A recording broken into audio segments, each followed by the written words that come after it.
Olá pessoal, sejam todos muito bem-vindos a mais um vídeo aqui no canal do Pad Games e hoje trazendo para vocês mais um vídeo de análise dos episódios de Dr. Stone. Hoje vamos falar sobre o episódio 3, que se chama Telefone dos Mortos, um episódio aí bem simples, bem rápido, mas que traz bastante emoção. Mas antes de falar qualquer coisa, aquele recado de sempre, já deixa seu like, se inscreve no canal e assiste esse vídeo até o final, que vai ajudar muito o nosso trabalho. Então, como eu falei, o nome do episódio é Telefone dos Mortos, que faz uma referência direta ao título do capítulo 65 do mangá. Inclusive, esse episódio aqui é uma adaptação dos capítulos 65 e 66, dois capítulozinhos apenas aí. Ele consegue adaptar muito bem ali. Eu gosto bastante do ritmo de Dr. Stone, né? Que ele não é corrido, ele tem um desenvolvimento bacana ali. E nesse episódio aqui nós vamos ver o primeiro recrutamento do exército da ciência ali, né? A primeira pessoa que eles conseguem conquistar dentro do exército do Tsukasa. Mas tudo começa ali com uma cena estendida daquilo que vimos no final do episódio anterior, né? Com a Yuzuriha e com o Taijo chegando ali no ponto demarcado ali na onde era o cemitério do Senku para poder utilizar o telefone. A gente vê ali um pouquinho uma ceninha dos dois atuando no exército do Tsukasa ali, né? Reunido com outras pessoas do exército do Tsukasa. E temos ali a Yuzuriha percebendo a hora que eles chegam ali no túmulo do Senku, né? Que ela fala assim, ó, tem um negócio aqui, ó, parece que deixaram enterrado, né? Não sei o quê. E acho legal que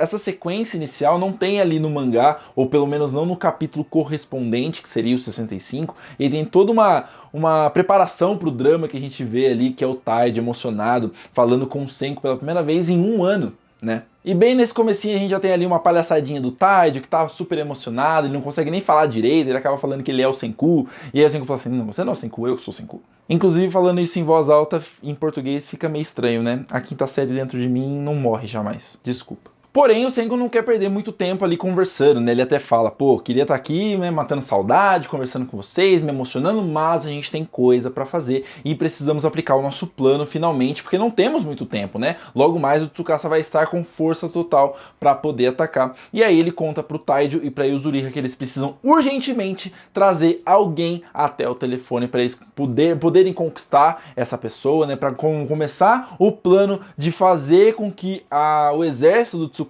se volte contra ele. Ele prefere não falar muita coisa pro Taijo, até porque quanto menos o Taijo souber, melhor pro plano acontecer, pro plano dar certo, né, para ele não estragar tudo ali, mas que ele precisava usar todos os meios para poder trazer alguém para próximo do telefone. E aí, no momento ali que todo mundo fica tipo, cara, mas isso aí é meio repentino, né? E aí o Taijo, ele só confirma ali, fala assim, ó, isso aqui é para derramar a menor quantidade de sangue possível, né? Para não ter derramamento desnecessário de sangue. O Senku, sim, esse é o nosso plano, não derramar sangue nenhum nessa guerra. E aí o Taijo finalmente confirma e fica preparado para o plano, né? E é bem legal que a Kohaku percebe, né, como a confiança dos dois é inabalável, que eles não precisam, tipo, ficar confirmando as coisas o tempo todo, eles não precisam ficar reiterando, reafirmando as coisas um pro outro. Um confia plenamente no outro e isso é o que importa. Só que quando o Senku pergunta pro Taijo se o Gen tinha deixado alguma mensagem para ele, tinha dado algum direcionamento, o Taijo fala assim, ó, não tem nada aqui, não deixou nenhuma mensagem, né? Eu até estranhei na hora que eu cheguei, e aí o Senku já começa a pensar, putz, então deu alguma merda, alguma coisa não saiu como o planejado, e aí nós vemos que num outro canto nós temos ali, né, o Gen, o Chrome e o Magma fugindo do arqueiro, que era o guarda ali com uma audição sobre-humana do exército do Tsukasa. Eles parecem ter passado a noite inteira fugindo desse tal Ukyo, né, que o Gen revela o nome desse guarda do Tsukasa, só que eles foram atraídos para um campo ali de vegetação seca, onde eles causam um barulho ao menor movimento possível. E isso deixa as coisas muito mais fáceis pro Ukyo ali, né? Que com o barulho ele consegue localizar ali onde estão os tais fugitivos, que é a nossa equipe de exploradores, basicamente. Porém, nós temos o Magma criando um grandíssimo plano para contra-atacar o Ukyo, que basicamente seria sacrificar o Chrome ali, né? Fazer assim, ó, Chrome vai lá, faz um barulho, você toma as flechas e depois eu dou um smash nele, numa clara referência a Boku no Hero. Só que a equipe de exploração precisa fazer de tudo para que o Gen retorne ali para a base do Senku, porque ele é o grande grande personagem desse plano do Senku. Ele tem que fazer a voz da Lilian, né? Ele é o grande mentalista, ele é o grande imitador que nós precisamos manter vivo. E mesmo que o Magma e o Chrome não retornem para casa, o Gen precisa sobreviver. E é aí que o Chrome tem um grande plano, né? Eles acabam ficando com uma bateria extra ali, uma bateria reserva que deveria ter ficado com o Taijo, mas aí ele pega, ele liga o polo negativo com o positivo e joga naquele gramado seco que começa a gerar fogo, começa a gerar fumaça e começa a gerar uma distração para enganar o Ukyo. E aí enquanto o Magma e o Chrome se sacrificam ali, né, começa a fazer barulho, ficam ali para ficarem de isca, basicamente, para o Gen poder fugir, né? Nós temos aquela cena emocionante ali do Ukyo atirando uma flecha e a gente não sabe se o Chrome e o Magma foram mortos, né? E com certeza não foram, porque é só drama de shonen. Voltando então ao Exército da Ciência, nós vemos que o velhinho consegue então fabricar a mola de relógio, né, um espiral ali feito com cobre, para poder colocar na vitrola que eles haviam emendado ali e conseguir fazer um movimento constante. E isso vai dar muito mais credibilidade no som que vai sair ali, né? Porque quando uma pessoa vai e faz manualmente, ela tende a ou fazer muito acelerado ou fazer muito devagar. Então isso vai ajudar a manter o ritmo constante do disco sendo tocado, o que vai ajudar muito para convencer as pessoas.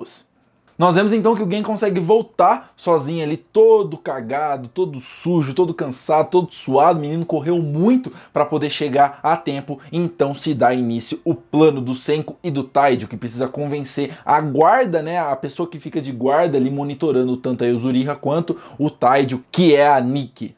A Nikki é aquele arquétipo de personagem que é a garota boa de briga, né? A gente vê que ela tem um passado ali no judô, a gente vê um pequeno flashback dela lutando e ela fala um pouquinho sobre isso mais pra frente. Porém, o Taijo fala que precisa muito conversar com ela, precisa mostrar uma coisa pra ela e ela já começa a desbaratinar, fala assim, mano, não tem nada a ver com vocês, eu não quero me envolver, sabe? A minha única função aqui é ficar de olho pra ver se vocês não estão mal comunando com ninguém, não estão conversando, não estão fazendo planos suspeitos. E que as únicas 3 letras que ela quer ouvir saindo da boca do Taijo são as letras que formam a palavra sim. E ela só quer ouvir isso. E o Taijo começa a falar ali, ela já vem com uma muquetona assim, ó, na boca do Taijo, ele já fica meio atordoado, ela fica impressionada que o Taijo dá uma resistida, né? Ela até fala, caraca, isso não afetou ele? Não, afetou sim. E ele tá tentando resistir. E aí conforme o Taijo vai falando, ela vai sentando uma porrada nele, irmão. Sem dó. E o Taijo vai resistindo.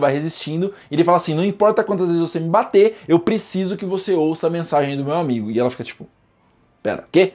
E então na hora de colocar ela ao telefone com o Senku e com o Gen, que vai estar imitando a Lilian, né, eles inventam ali uma história de que a Lilian tá viva, né, os Estados Unidos retornaram do mundo de pedra, que eles sobreviveram, e que o Senku, ele vai ser o Sebastian, que vai ser o tradutor ali do inglês para o japonês, né, inclusive a Lilian e o Gen, eles acabam falando somente inglês ali por um pedaço de tempo, enquanto o Senku vai traduzindo isso para o japonês com um puta de um sotaque carregado e a atuação dele é sensacional. Tanto que o Taijo fica tipo, caraca, mano, esse é o plano, então eu preciso ficar quieto, porque senão eu vou estragar tudo. Só que o que o Senku e o Gen não esperavam é que a Nikki era uma grande fã da Lilian, do tipo que ouvia todos os discos, né, ouvia todos os dias depois da escola, inclusive ela diz que a Lilian foi uma pessoa muito importante para ela, porque na escola ela sofria meio que o bullying por causa da aparência dela, né, por ela ser muito forte e acabar ali se metendo em briga e essas coisas, e que ouvir a Lilian salvou a vida dela, né, ter a voz doce da Lilian permeando a vida dela ali foi muito importante,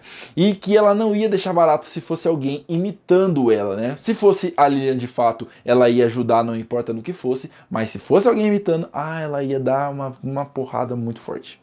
E nesse momento o Gen e o Senku já fica tipo, meu Deus, tamo fudido, tá ligado? E o Gen até fala que já fazia um tempo que ele tava percebendo que o Senku, ele é muito um imã pra atrair problema, porque as coisas sempre davam errado de alguma maneira, tá ligado? Apesar de que eles sempre conseguem reverter isso também, então, tipo, fica elas por elas. E a Nikki começa a fazer algumas perguntas ali, né? Porque ela diz, se você for realmente a Lilian, você vai saber responder essas perguntas super simples ali, e começa e manda na lata ali, quantos CDs você conseguiu vender, né? Qual foi a venda de discos que você teve na sua carreira. E aí o Gen diz que ele só tem 3 opções, ou tentar enganar ela falando que eles não se lembram, ou tentar chutar um número aproximado, ou se fingir de irritada tentando reverter aquela situação. Mas aí a gente vê o Senku e ele diz, nós temos uma 4ª opção, que é falar a resposta correta. E você fica tipo, eita carai!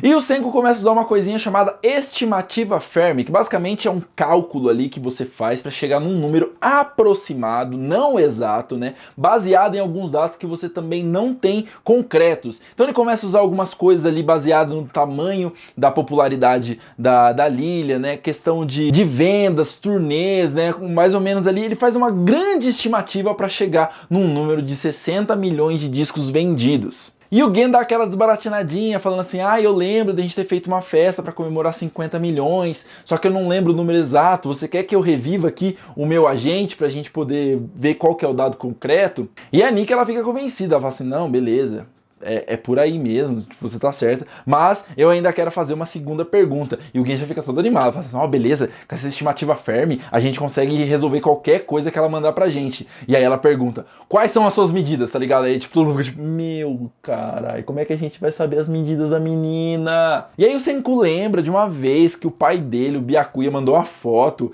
dele com a Lilian, e aí pela foto ele tenta medir ali busto, cintura e o quadril, e aí ele chega num número aproximado ali, e aí tipo, completamente aleatório. Só que assim, né, o autor de Dr. Stone vira e mexe, começa a colocar essas coisas de sexualização dentro do mangá, o que é muito bosta, né, infelizmente. Mas a Nick dá uma reviravolta ali e fala assim, nossa, você parecia muito mais magra nas fotos, né, e o Senku fica desesperado, fala assim, mano, como é que eu vou saber, tá ligado? Tipo, fiz uma estimativa baseada em fotos de memória. E aí a Nick fala, né, isso nunca seria revelado, os fãs não sabem das medidas da Lilia, então com certeza você não é ela. E o Senku resolve apostar tudo no poder da ciência. Ele fala assim, a gente tem que parar de tentar apostar no blefe e vamos apostar no poder que a ciência tem. E aí ele bota o disco para tocar com a música da Lilia, e isso faz com que memórias afetivas sejam trazidas de volta para Nick, né? Que ela começa a se sentir mais uma vez abraçada por aquela música que foi tão importante para ela na infância, né? Que salvou ela de alguma maneira. E isso faz com que ela caia em si, né? Sabendo que a Lilia não estava mais presente nesse mundo, que ela não voltaria, né? Só que aí ela pergunta pro Senku, ela fala assim, você consegue produzir mais discos? Você consegue recuperar todas as outras músicas? E aí alguém fica tipo, mano, é só falar que sim. Fala que sim e a gente tem ela na nossa mão. Só que o Senku, ele é muito cético em relação à ciência, né? Ele fala assim, mano, isso seria impossível, porque tudo que é relacionado a essas coisas do passado, esses materiais de gravação, já teriam virado pó há muito tempo, então não teria como, mas que ele prometeria guardar aquele disco, aquele único disco com todas as suas forças, e que aquele disco seria da Nick, né? Ele promete que ele vai guardar aquilo pra ela, e que aquela música que ela tanto amou seria só dela, sabe? E aí ela então fica convencida. E eles conseguem o primeiro aliado para essa Stone Wars, né? Para essa guerra de pedra entre o reino da ciência e o reino do Tsukasa. Mais uma vez nós temos aqui um episódio de Dr. Stone que mexe com as nossas emoções, né? Eles conseguem mesclar essa coisa científica com tocar no nosso coração de alguma maneira. Eu gosto como os personagens são muito humanos, né? Eles têm um background muito legal ali, que às vezes a gente consegue criar certa empatia, sabe? Quem nunca teve uma música que é muito especial para você e que você fica emocionado toda vez que você escuta, né? Essa questão de você ter uma pessoa em quem se inspira e que às vezes ela te tirou de uma situação muito ruim, né? Então, tipo, é muito foda esse escopo que eles vão criando ali. Tem o Ukyo, né, que é o outro personagem que ele ainda não foi tão trabalhado, mas eles preparam ele ali de alguma maneira para o futuro, principalmente em questão de embate. Vamos ver como é que o Chrome e o Magma vão se safar dessa, só que o primeiro plano do Exército da Ciência finalmente foi completado, que é trazer a primeira pessoa. E agora, aos pouquinhos, com a ajuda da Nick, eles vão conseguir trazer ainda mais pessoas para o lado da ciência. Vamos ver como é que isso vai se desenrolar. Cara, é muito gostoso, tipo, assistir Dr. Stone, sabe? Eu me sinto muito bem assistindo, às vezes me lembra até um pouquinho de Bigman, sabe? Aquele programa antigão, assim, da TV Cultura, que mexe com essas coisas de ciência, faz umas graças, umas piadas, só que ainda assim te envolve de uma maneira muito interessante. Então, assim, puta, que episódio gostoso de assistir, sabe? É muito gostoso toda semana estar acompanhando. Mas agora eu quero saber de você. Você gostou desse episódio? Não gostou? Por que gostou? Ou por que não gostou? Deixa tudinho aí na caixa de comentários que eu quero saber a sua opinião pra gente poder debater um pouquinho mais sobre Dr. Stone. Muito obrigado de coração, espero que você tenha gostado desse vídeo. Se você quiser assistir Dr. Stone de maneira oficial, você assiste na plataforma da Crunchyroll que transmite aqui no nosso país. Mais uma vez, obrigado, eu espero que você tenha gostado desse vídeo. Deixa seu like, se inscreve no canal e principalmente compartilha com todo mundo, com seus amigos, nos seus grupos, nas suas redes sociais. Marca a gente que nós repostamos e conversamos um pouquinho mais por lá. Obrigado de coração, a gente se vê no próximo vídeo ou na próxima gameplay. Falou, pessoal!